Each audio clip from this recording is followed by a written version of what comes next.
Sarah, you're all fancy. What's going on? Bro, I've started doing the CNN morning show. I got to be up at 4:30. If they're paying you anything less than $20 million a year, then it's an absolute horrible idea. They're paying me $20 million a year. It's been great. I'm going to get an electric bike and a boat. Oh, you're going to get one of those boats that everybody's flying. Get one of those boats that you keep talking about. Good for you. Put a flag on it. Okay. Hello, everyone. This is JVL here with my best friend, Sarah Longwell, publisher of The Bulwark. All right, so I want to talk about really dark, depressing stuff. But you wanted to talk about happy things. Yeah. So let's do an upbeat show about Joe Biden going down to Tejas to talk about the border. And he did not wear camo stuff to pretend that he was a cosplay border patrol agent, the way many Republican senators do now. Joe Perticone, thank you for doing that yesterday in Press Pass. That was outstanding. Did you see that? Yeah. Joe Perticone is our secret weapon. He's just a gem. He's amazing. And Trump was there too. And Trump did this speech where he had the head of, I believe it was the Texas National Guard. Don't quote me on this, standing behind him while he gave this angry, very political speech, which I have to say is incredibly improper. Mm-hmm. It is not quite at the level of Mark Milley walking with Trump across Lafayette Park, but it's bad. And saying, stuff which some people are saying is racist, talking about people who you can't even let in, people here who don't even speak languages. Racist, but also incoherent, right? It's only racist if you ascribe some coherence to it, because it sounds like the rantings of a deranged mental patient. Mm-hmm. And Joe Biden, on the other hand, said, hey, Donald Trump, work with me to secure the border. Let Republicans pass this, or hell, I'll join you. I'll join me, or I'll join you. We gotta get policy done for America. Yeah. And one of these guys is leading in the polls. Yeah, but one of the reasons that guy's leading in the polls is because people aren't seeing enough of him, and also because they're not seeing enough of our current president. And I'll tell you, this is why I wanted to talk about this, because this is the good stuff. This is the split screen we need. We need more of this. Joe Biden showed up. He wore a hat. He didn't wear camo, but he did wear a hat. He looked like a normal guy, ready to talk to the border people and give a very normal speech. And like you said, he called on Donald Trump to join him. I loved or I'll join you. I don't care how this gets done. That's the good stuff, man. He's starting to post some W's. And Donald Trump, on the other side of it, yes, sounding like, did you just say an escaped mental patient? Because I think that's correct. Right? Like, it's only racist if you go in and edit it for clarity. Right. Because if you don't edit it for clarity, then there's no racism to it. It's just incoherent. Right. And so there is, Joe Biden, singularly, you just look at him, he does look old. But if you do the split screen, and this is going to be a contrast election, right? He looks normal. He looks so like much an more normal. Old, normal guy who you're like, okay, but not this other lunatic. What is he even talking about? And they have the offense on the, and here's the thing, Joe Biden should be the beginning of a train. Republicans have been going to the border like coyotes, like people ready to lead they crawl through the bushes and they wear camo and take pictures with everybody. You don't have to be like that, but go down there.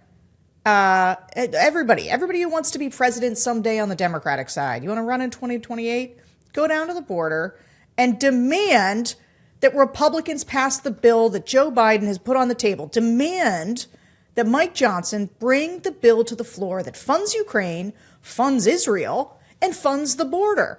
Okay? This is where you win offense moments. And so you don't, and this is the message I want to, Democrats, if you're listening, relentless. Okay? One thing from Joe Biden is good. It is not enough. It is not enough. But I think this is, so one of the moves that the Trump team did, I'm going to go back a little bit, against DeSantis, that I was like, man, he's got a real team on this, is when DeSantis came to D.C., to try to rustle up some congressional support and endorsements, Donald Trump's team used that day while he was in D.C. to announce a slate of local endorsements from the Florida legislature for Donald Trump and not Ron DeSantis. And it was such a kneecap moment. It just was an embarrassment for DeSantis while he was trying to make his case here in D.C. And that was like a good tactical move. The Biden team knew when Trump was going to be at the border, and they said, we're going to go the same day.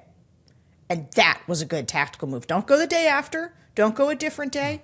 No, same day. They ought to be screen. in every city Trump is in the day that Trump is in it. Go fight. This is good. Anytime Trump holds an event somewhere, Biden ought to be across town.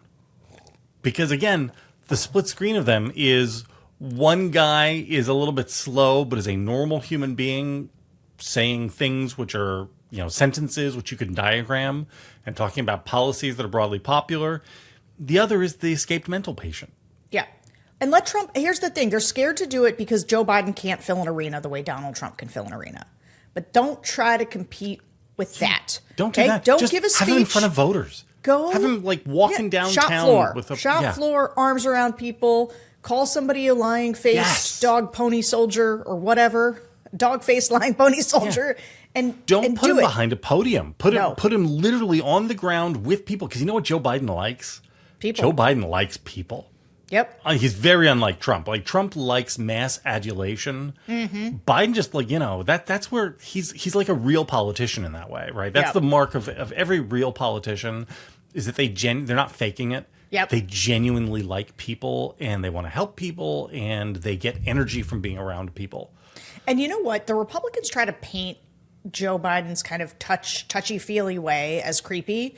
It doesn't work. I will say, of the things, the things that don't stick to Biden is stuff like that. People think Biden is a genuinely nice person who likes other people, and you should showcase that.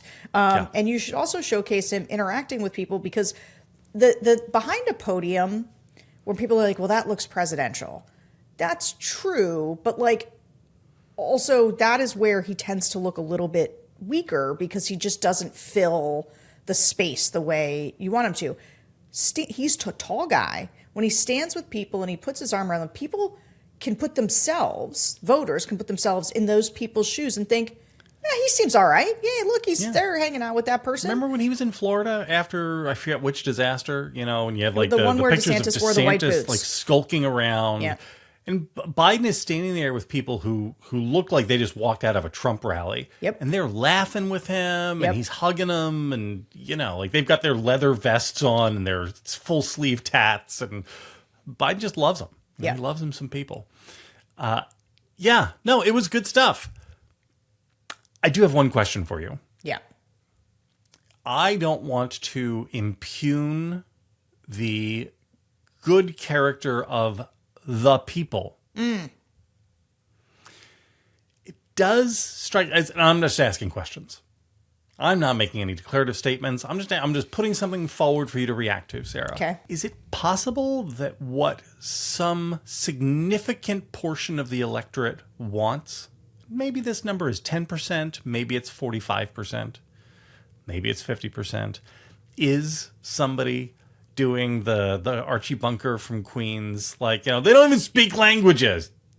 Because that's kind of the way they do view the immigration thing. They don't think at all about labor pools or social services, strains on safety nets, or anything like that. Really, the way they think about it is in the Tucker Carlson, they're dirty, they don't speak my language.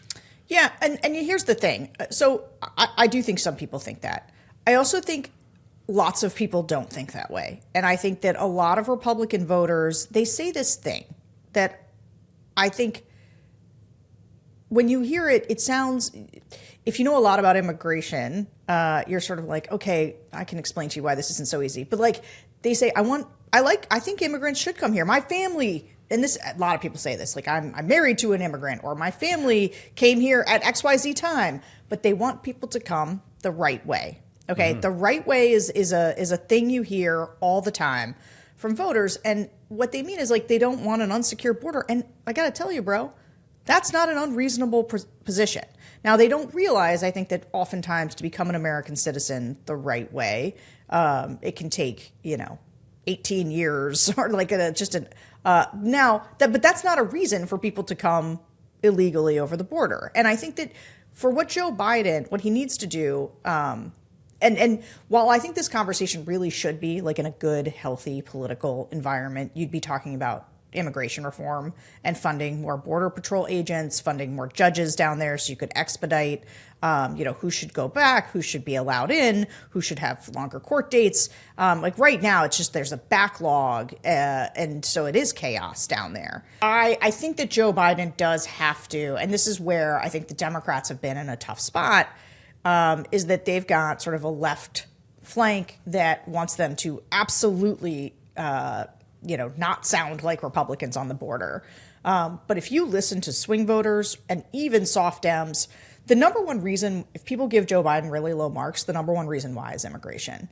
And so they got to work on this, like just as a political matter. I totally agree. And that means saying, hey, we cannot have people who we don't know who's in the country be in the country. Oftentimes I will be like, don't play on Republicans' turf. But this is sort of not one of those times. I think that he doesn't have to demonize people. And he can actually, I think he can sound different from Republicans in being compassionate and explaining to people why we're seeing a mass migration crisis, but also saying that as the president of the United States, he's going to make sure that the border is secure. He's just got to show that he cares about that because American people really care about it. Hey, Sarah, there's more show. Oh, there is? Yeah. Are we still talking? We have more talking? We're still talking. The talking goes on.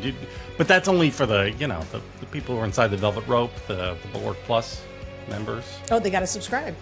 Yeah. Tell them to subscribe. Tell the people, You should subscribe, Sarah. Guys. Why wouldn't you subscribe? You get all kinds of things. You get some extra me and JVL. You get some extra me and George Conway. You get JVL's Triad. It's one of the best things the Bulwark offers. I read it at least once or twice a week. Yes. Go and subscribe. We'd love to have you.